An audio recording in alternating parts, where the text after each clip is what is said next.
Imagine for a second that you're hunting for a new job. Right. You are scrolling through a standard online job board, maybe updating your profile, and you spot a listing that just looks perfect. Yeah, we've all been there. Exactly. So you send off your resume, a cover letter, your employment history, and a list of references. It feels like a productive Tuesday. But what you don't realize is that the HR recruiter on the other end of that listing is actually an operative working for the Chinese Ministry of State Security. Yeah. And you just voluntarily handed them a highly detailed map of your entire professional network. It is wild to think about. It really is. Welcome to today's deep dive. We are taking a backstage pass into the newly declassified Canadian Security Intelligence Service, that's CSIS, their 2025 public report, which was just published in March 2026.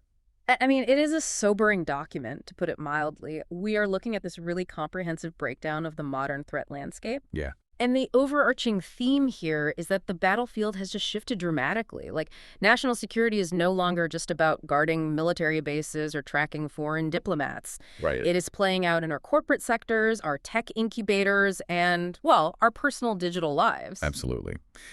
Now, before we start unpacking the mechanics of all this, I want to give a massive thank you to the sponsors making this deep dive possible: compliancehub.wiki and myprivacy.blog. Two very relevant sponsors for today. Oh, incredibly fitting. Yeah. Because as we pull apart this intelligence report, the through line is really going to be data. Who has it, who is stealing it, and the legal frameworks trying to protect it. So having sponsors dedicated to navigating privacy and lawful compliance is just perfect for the terrain we are about to cover. Definitely. Our mission today is to distill this massive, dense report into the mechanisms that actually matter to you. Because when you read this document, that whole Hollywood image of espionage, secret dead drops in the fog, it completely evaporates. Oh, totally. The director's message at the very beginning of the report really sets that tone immediately. Espionage today is largely asymmetric. Right. It's designed to advance an adversarial state's economic and military goals without triggering an actual armed conflict. And the most effective way to do that is just to hide in plain sight. They are targeting everyday citizens and businesses rather than, going after highly guarded government vaults. Which brings us right back to that fake job posting scenario we started with. The report specifically details this tactic being utilized by the PRC, the People's Republic of China. Yeah, their intelligence services set up these elaborate cover companies and post phantom job advertisements. And the goal isn't necessarily to lure in a high-ranking government official with top-secret clearance, right? Which, that seems kind of counterintuitive at first glance. It does, but the strategy is actually a numbers game. It's focused on network topology. Okay, what does that mean in practice? Well, they are casting a massive net to exploit everyday financial vulnerabilities and just regular career ambitions. When a person applies for these roles, they surrender deeply personal data. Right, all their history. Exactly. The intelligence services use those resumes to map out a web of contacts. They are looking for degrees of separation. So it's not about the applicant themselves necessarily? Not always. The applicant might not have access to sensitive information at all, but perhaps a former colleague they list as a reference works in, say, quantum computing research. Or maybe their sibling is a mid-level bureaucrat in a critical government department. Okay. So this is basically a highly sophisticated social graphing operation. That's exactly it. It's like a highly sophisticated state-sponsored phishing scam, but instead of clicking a bad link in an email, you're willingly submitting your resume or pitching your life's work. Right. They are weaponizing the standard hiring process to map out human vulnerabilities for future targeting. And that weaponization extends right into the corporate world, too, through another specific alert highlighted in the report, which is about safeguarding Western tech startups. Yeah, I wanted to ask about this. So entities affiliated with the Chinese government and the Chinese Communist Party have been organizing these international startup pitch competitions across Western nations, including right here in Canada. And the mechanics of this are brilliant in a really dark way. We know the venture capital market can be incredibly tight right now. Oh, definitely. So a young founder is desperate for funding. And suddenly they are invited to a pitch competition offering cash awards, paid trips overseas, subsidies, and, promises of frictionless market entry. Yeah, it looks like an absolute golden ticket. However, the intelligence assessment indicates these competitions are primarily just mechanisms to siphon intellectual property. Just vacuum it all up. Exactly. The goal is to draw overseas technology and talent directly into China's tech hubs to accelerate their own global leadership in critical sectors, things like artificial intelligence and quantum tech. And Canada is a prime target for this. It is. Canada is a primary target for a few very specific reasons. The country is geostrategically positioned, it holds massive reserves of critical minerals, and it has this really booming emerging tech sector. Right. So stripping that intellectual property represents a direct degradation of Canada's future economic prosperity. Okay, so we are seeing foreign states target ideas and economic potential. But the report details a pivot that is far more visceral.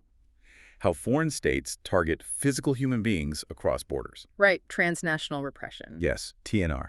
We're moving from intellectual property theft to the active harassment of individuals living legally and ostensibly safely in another country. Yeah, TNR occurs when a foreign government, or its proxies, reaches into a sovereign nation to intimidate, threaten, or harm individuals. And who are the typical targets here? It's usually political dissidents, journalists, human rights defenders, or specific diaspora communities.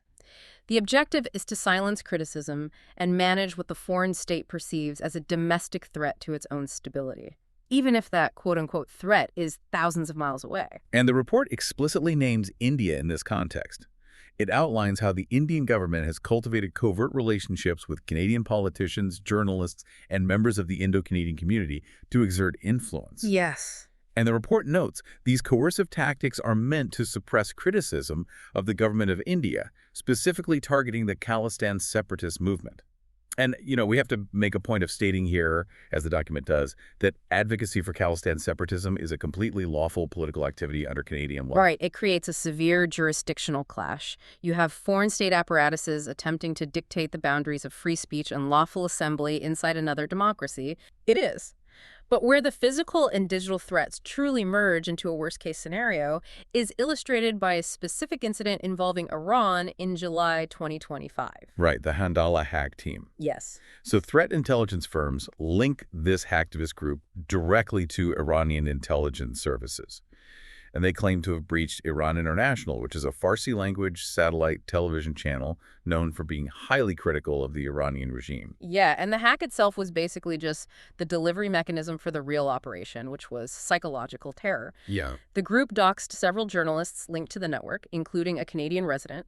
They dumped this individual's permanent resident card, their provincial driver's license, photographs, and their Iranian passport details right onto the public internet. And they also explicitly targeted this journalist for promoting two SLGBTQIA+ issues, using that to really fan the flames. Exactly. And the fallout was just terrifying. This Canadian resident was suddenly receiving hundreds of violent threats locally in their own community, while simultaneously Iranian authorities began actively harassing their family back in Iran. The multifaceted nature of that attack is really what makes TNR so difficult to combat. I mean, if a foreign state is harassing someone locally, how does the victim even respond? It feels like a massive gap between a local police issue and international espionage. That's exactly the problem. The objective is pure intimidation, forcing the journalist to self-censor. It demands a highly coordinated response because, like you said, local law enforcement isn't equipped to deal with international intelligence operations targeting a resident's family overseas. Right. In this specific case, CSIS had to coordinate with domestic and foreign partners, eventually leading the G7 rapid response mechanism to issue a communiqué condemning Iran's actions. And for those not living in the geopolitical weeds, the G7 Rapid Response Mechanism is an initiative established back in 2018. It's essentially an intelligence sharing and diplomatic protocol designed specifically so allied nations can coordinate pushback against foreign threats to democracy. Right, things like election interference or, in this case, transnational repression. It is a vital tool, but it also highlights the reactive nature of the defense. The damage of having your identity weaponized online is instantaneous. Which is exactly why sponsor My Privacy.blog is so incredibly relevant here. Reading the details of the Handala doxing incident really drives home how vulnerable our digital footprints are. Oh, absolutely. Protecting personal data isn't just a matter of avoiding targeted advertisements anymore. In the context of modern threat vectors, securing your digital identity is literally a matter of personal, physical safety. When state actors can pull a driver's license to facilitate a physical harassment campaign, the stakes of data privacy become existential. Yeah, and that vulnerability isn't solely exploited by foreign states. The same decentralized digital environment enabling transnational repression is also fueling domestic chaos.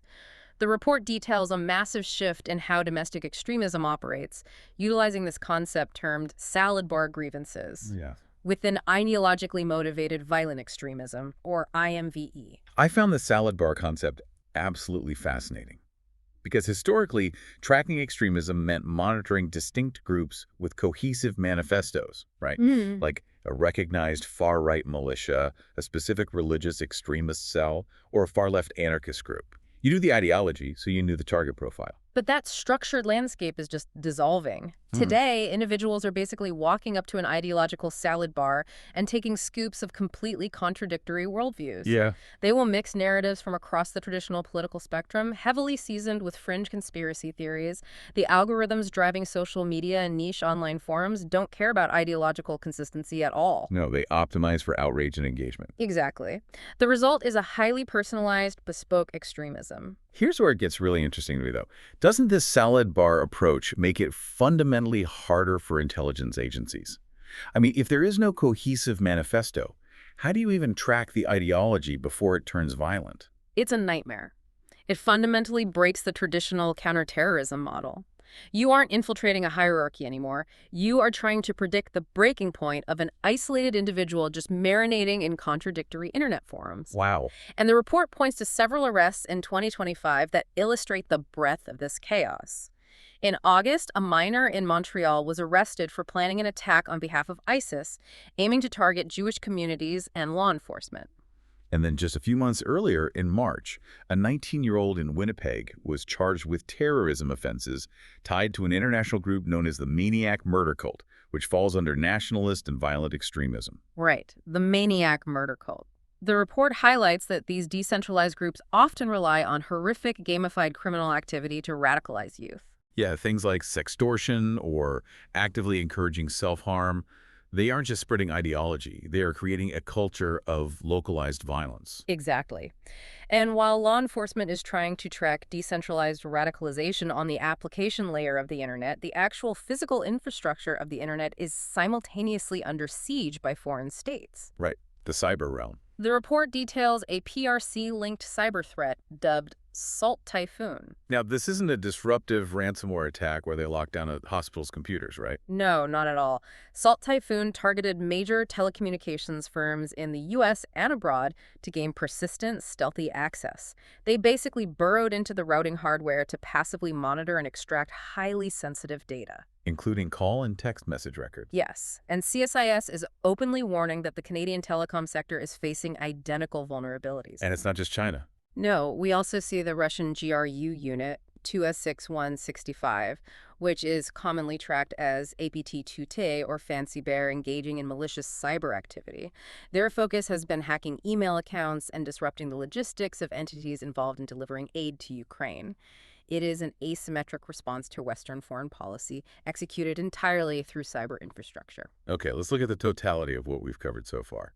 We've got intelligence agencies mapping citizens through fake job boards, startups being lured into IP traps, journalists being violently doxxed by foreign states, teenagers radicalized by bespoke algorithmic cults, and telecommunications infrastructure passively feeding text messages to adversarial governments. It's a lot. It is a lot, and you cannot fight that with a traditional wiretap and an unmarked surveillance van. No, you really can't.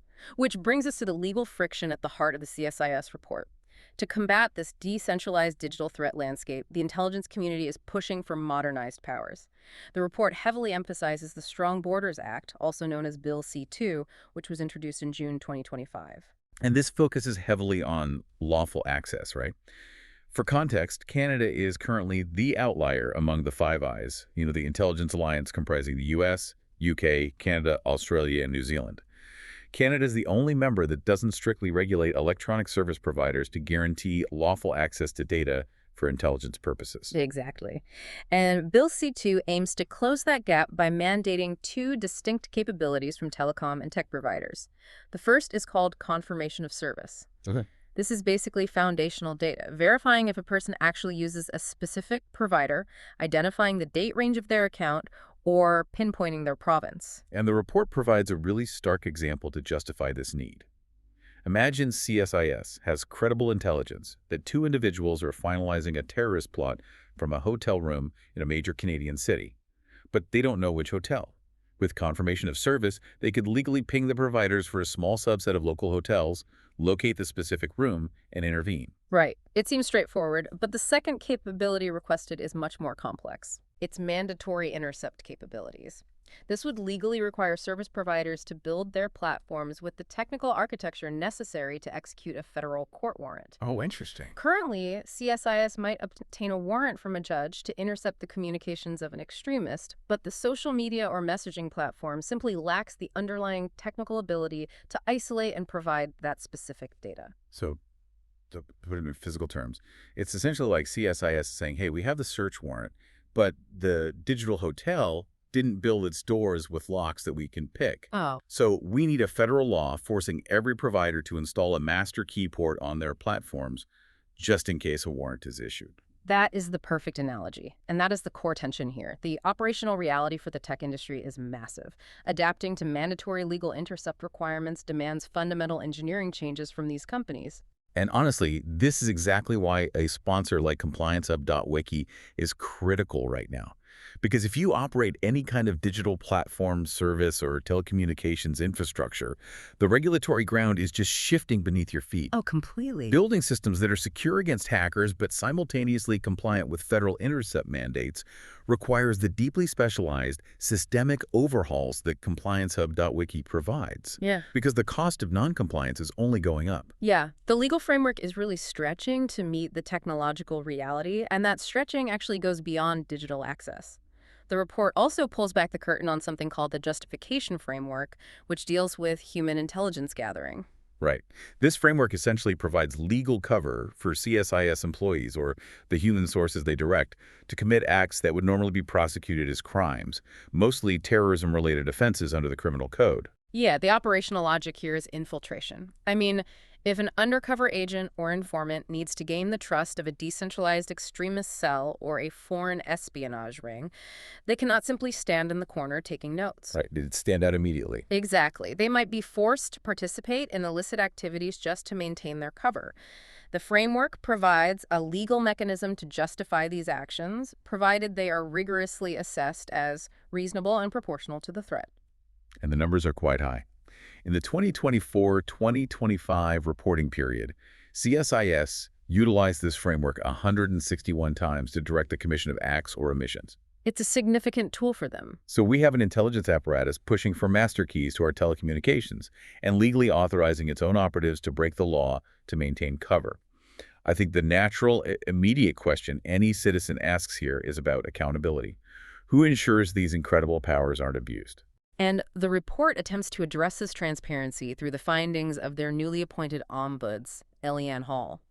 Her first 100-day report offers a remarkably candid look at the internal culture of CSIS. She praises the dedication of the workforce, but she really doesn't pull any punches regarding the systemic issues. No, she doesn't. She flags competitive undercurrents, severe gaps in management support, and flawed performance management practices. It really strips away the mystique.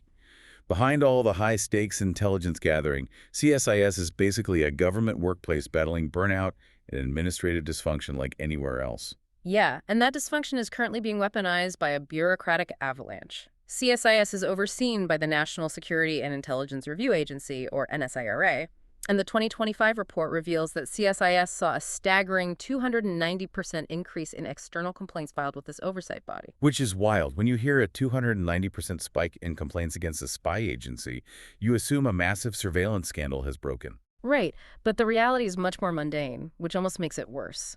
Over 91% of those complaints had absolutely nothing to do with intelligence overreach. Right. They were filed by individuals frustrated by massive delays in immigration security screening. Because CSIS is responsible for running the security checks on immigration and citizenship applications. Correct. The sheer volume of applications has created an insurmountable backlog.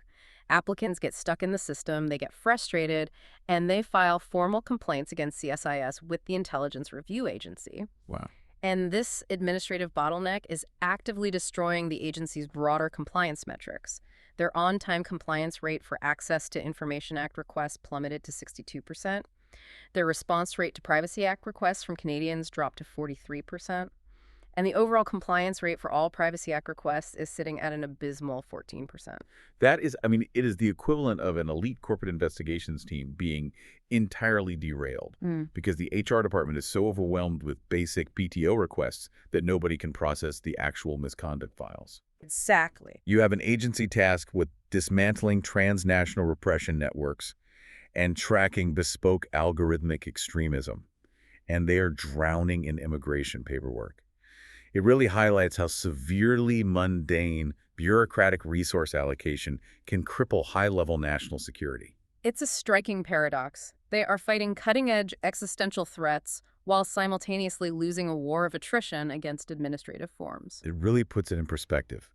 Pulling all of this together, the 2025 CSIS public report fundamentally redefines what national security means for the average person. The threats aren't distant military maneuvers anymore. No, they aren't. They are the fake recruiter analyzing your LinkedIn connections, the venture capitalist offering you a lifeline to steal your tech, the hacker pulling your text messages from a compromised cell tower, and the algorithm feeding your neighbor a personalized diet of violent conspiracies. The barrier between geopolitical strategy and your daily routines simply doesn't exist anymore. Which leaves us with a final thought to consider for today.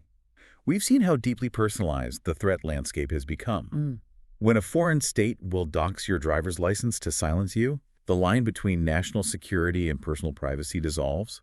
They're basically the same thing. So, if intelligence agencies secure the legal right to force backdoors into our telecommunications under Bill C-2 to protect us from these localized threats, at what point does that mandated access become the vulnerability itself? If we force tech companies to build a master key to keep the spies out, how long until a foreign state just steals the master key? Navigating that trade-off is going to be the defining security challenge of the next decade. It really is. A huge thank you once again to our sponsors, ComplianceHub.wiki and MyPrivacy.blog, for supporting this deep dive and giving us the tools to navigate this increasingly complex digital reality. And thank you, the listener, for joining us. Keep questioning the consensus, stay secure, and we'll catch you next time.